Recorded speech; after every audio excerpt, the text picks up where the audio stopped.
Hola, hola. Muy buen día. Espero que estés muy bien. Y sí, como lo dice el video, la pensión vitalicia es posible para cualquiera que tenga una Afore, no solo para los maestros. Claro que es posible. Y aquí te voy a demostrar cómo y por qué es posible. Estamos en el canal EduDiverso, yo soy Luz y vamos a pasar a mostrarlo con cifras. Para todo esto primero vamos a tener que hacer un poquito de historia. Ernesto Zedillo recibe el país de 1994 a 2000 con una enorme crisis financiera. Sí, de manos de Carlos Salinas de Gortari, entre muchos otros problemas. ¿Sí? Sucede una devaluación del peso por la mala administración. Sí, este presidente que tiene la culpa de todos los males del país, según los gobiernos, el pasado y el actual. Bueno, así recibe Ernesto Zedillo el país. Esta crisis que nos hereda Salinas y el acelerado envejecimiento de la población haría que hubiera menos trabajadores activos y más jubilados, hacían inviable el modelo solidario de pensiones. Sí, ¿cómo era el modelo del 73? Bueno, este modelo estaba mantenido por los mismos trabajadores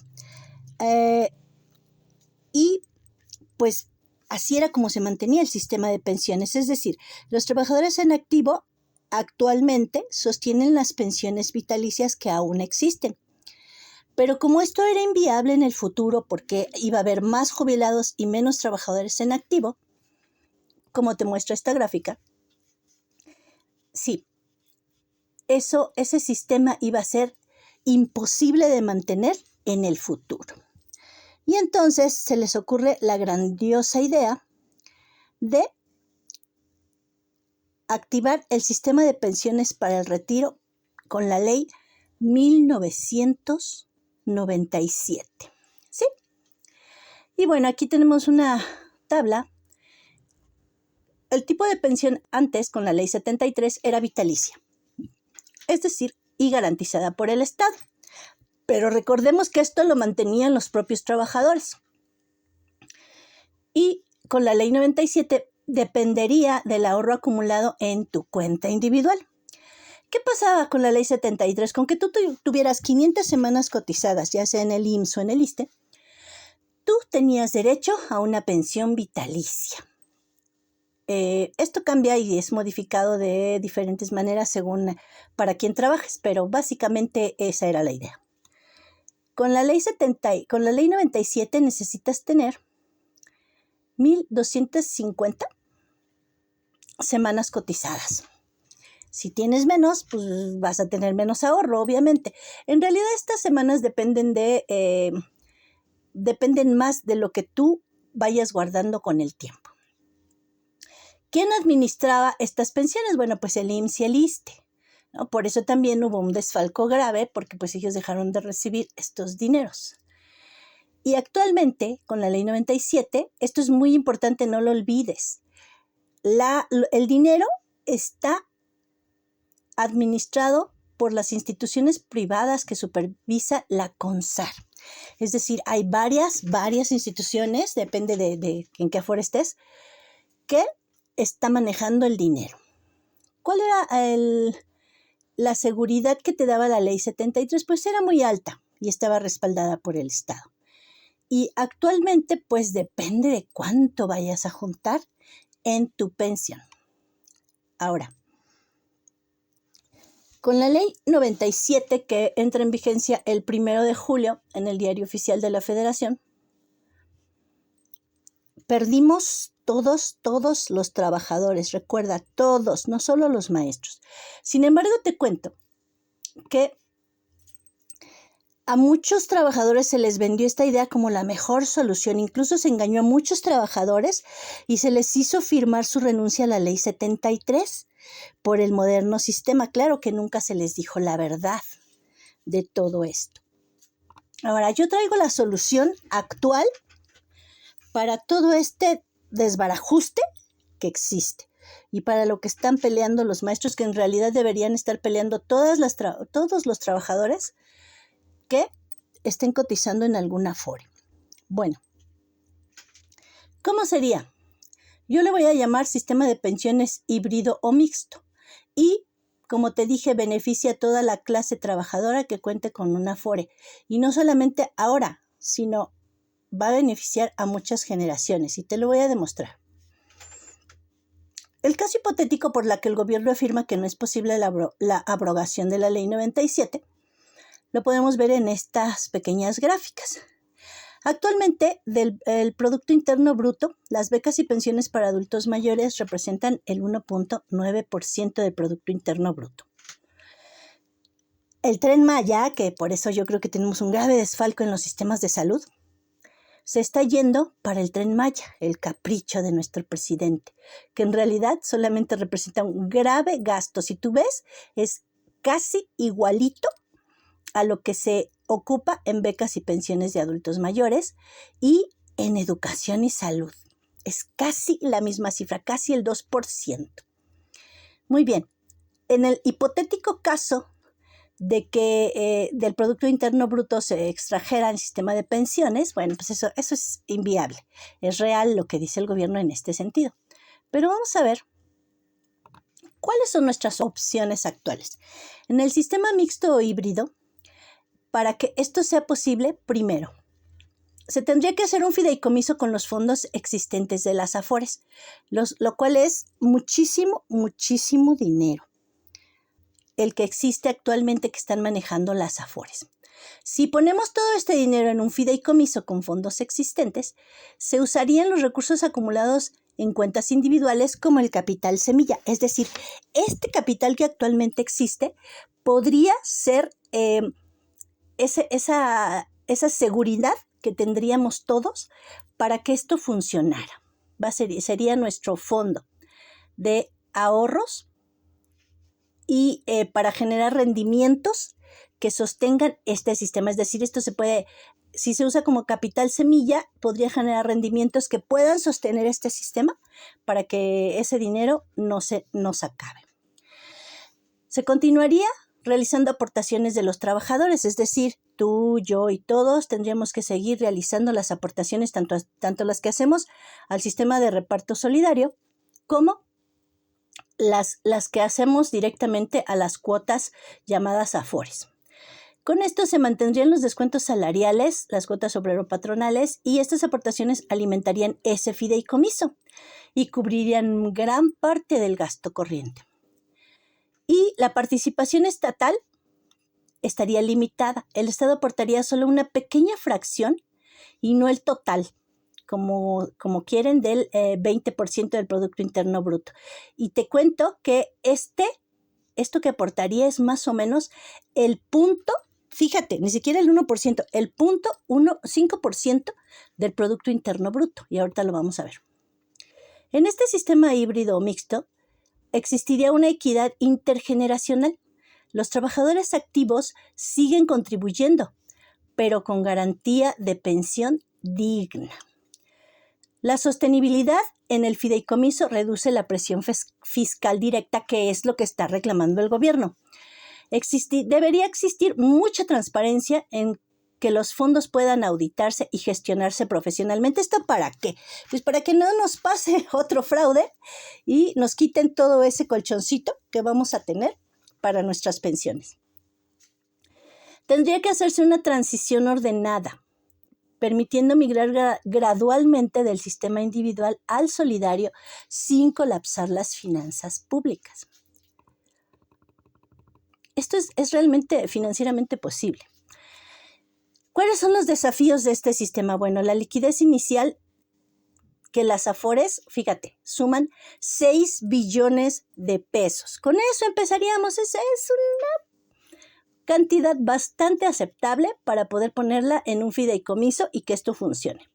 Los rendimientos. El fideicomiso necesitaría inversiones seguras y rentables para sostener los pagos a largo plazo. Y como dije, eso tendría que estar muy transparente, muy vigilado y muy bien manejado para que no tengamos otro fraude. En cuanto a gobernanza, bueno, se requeriría crear un órgano autónomo que administre este fondo sin que metan la mano los políticos, por favor. Y en el marco legal implicaría obviamente una reforma a la ley en las pensiones y a la Constitución en el artículo 123. Ahora, ¿por qué es esta cerrazón del gobierno? O sea, no creas que esto que te estoy diciendo yo no lo sabe el gobierno, lo saben muy bien, pero ¿por qué están diciendo no se puede? Bueno, pues porque ellos dicen, ay, no hay sostenibilidad fiscal. Pues claro, porque ellos pretenden que se pague todo y ya con eso dan el argumento de que no se puede. Pero en cuanto a los compromisos internacionales, México ha promovido el modelo de cuentas individuales que se alinea con los organismos como el Banco Mundial. Sí, y hay un riesgo político de cambiar el sistema que implicaría reconocer que la reforma de 2007 fue un error. Yo pienso que esto no necesariamente es correcto, sino que se diría, bueno, en ese momento fue una solución, ¿sí? Pero actualmente ya no la es. ¿Por qué? Ahorita vamos a ver. ¿Cuál es la verdad que es una realidad? El gobierno está negado porque hay un trasfondo económico. O sea, acuérdate que dijimos que son 6 billones de pesos. 6 billones de pesos lo que están manejando empresas de diferente tipo, incluso particulares. Entonces, esto es muchísimo dinero que se les va a ir de las manos, ¿sí? Y pues no lo quieren, ¿no? Los empresarios que manejan todo esto están presionando al gobierno para que esto no suceda. ¿Por qué? Porque es un negocio millonario para bancos y aseguradoras que cobran comisiones. Ellos están ganando millones de pesos por manejar este sistema de afores. Y si se migra a un esquema solidario o híbrido, ellos van a dejar de recibir todos estos miles de millones de pesos y pues va a tener que manejarlo, como dijimos antes, una institución que pueda transparentar estos recursos y que sea una institución aparte. Eso lo tendrían que ver los economistas, cómo se va a crear. Yo no sé de eso y te enseño. Ay, bueno, pues aquí los únicos que perdemos, como siempre, somos el pueblo bueno, ¿sí? Nosotros los que vivimos al día, nosotros los que tenemos que trabajar para llevar el pan a casa cada día, a los que no nos alcanza el dinero, ¿sí? Somos los únicos que perdemos. Y aquí, bueno, hay un pequeño esquema de cómo se está manejando, quién gana, quién pierde, y bueno, en realidad los que perdemos, pues somos el pueblo. Ahora, el sistema híbrido mixto, el Estado solo cubriría una cuarta parte del costo total, reduciendo su gasto del 20% al 0.5% anual del Producto Interno Bruto. Es decir, dime si no es posible que el gobierno invierta el 0.5%, mientras que en el Tren Maya casi está poniendo el 2%, o sea, no es nada comparado con lo del Tren Maya. Y ojalá que dejaran eso, pero bueno, ese es otro tema. Y así como vemos en este cuadro, el costo total en un sistema híbrido mixto lo llevarían las cuotas, el capital inicial que ya existe en las afores, el subsidio para garantizar sería del 0.5% del PIB. Y esto ya nos daría el total para cubrir este sistema de pensiones híbrido o mixto. ¿Cuál sería la proyección a 10 años? Y esto nada más lo puse a 10 años, pero en realidad nos va a beneficiar a nosotros, va a beneficiar a nuestros hijos y a los hijos de nuestros hijos y probablemente a sus hijos. Entonces, yo nada más la puse aquí a 10 años. Bueno, en un sistema solidario puro que ya dijimos es inviable. Y en un sistema híbrido de afores, ¿sí? Sería el 22%, pero estamos hablando en 10 años. O sea, ni siquiera hay una comparación, o sea, no es inviable, es totalmente real. Y en el sistema actual de Afores, bueno, pues ahí todos perdemos, porque ahí las pensiones serían limitadas. Vámonos al impacto social en pensiones, que esto es lo más bonito y esto es lo que se supone deberían pensar nuestros gobernantes, en el bienestar de la mayoría de la clase trabajadora, o al menos eso es lo que nos hicieron creer, ¿verdad?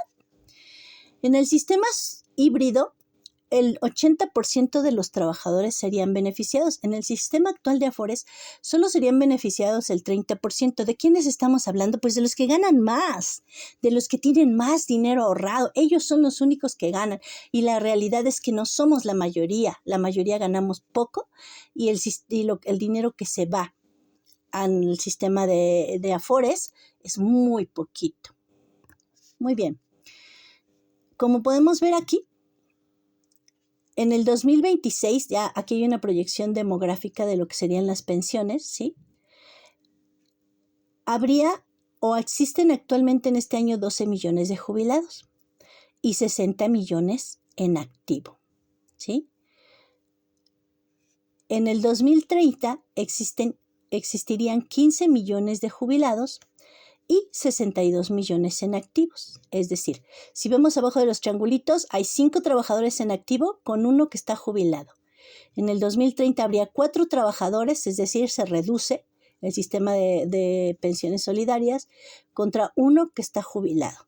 Para el 2036 se proyectaría que habría 3.5 trabajadores en activo contra 1 que está jubilado. Y pues con el sistema híbrido esto crearía un sistema de pensiones dignas, es decir, todos nosotros podríamos envejecer con dignidad teniendo suficiente dinero para mantenernos. Ahora, te repito, el gobierno sabe esto porque hay gente muy preparada. Yo no soy más que una humilde maestra que quiso realizar esta estimación y hacerte ver que sí hay soluciones para el sistema de pensiones, sobre todo soluciones que nos brinden pensiones dignas. Ahora que estás bien informado y como trabajador, yo te pido, por favor, que te unas a la lucha, que compartas etiquetando a Claudia Sheinbaum Pardo para que le llegue esta información y podamos presionar, porque ella tiene el poder para hacer esto una realidad. Por eso le dimos todo el poder en la Cámara de Diputados y Senadores, porque bastaría su palabra, bastaría que ella los convenciera a todos para que esto se hiciera realidad. Y por favor, no olvides que este sistema de pensiones beneficia a todos los trabajadores en activo que tenemos una Afore. Y no solo a nosotros, va a beneficiar a generaciones enteras. Que no se te olvide. Muchas gracias y comparte.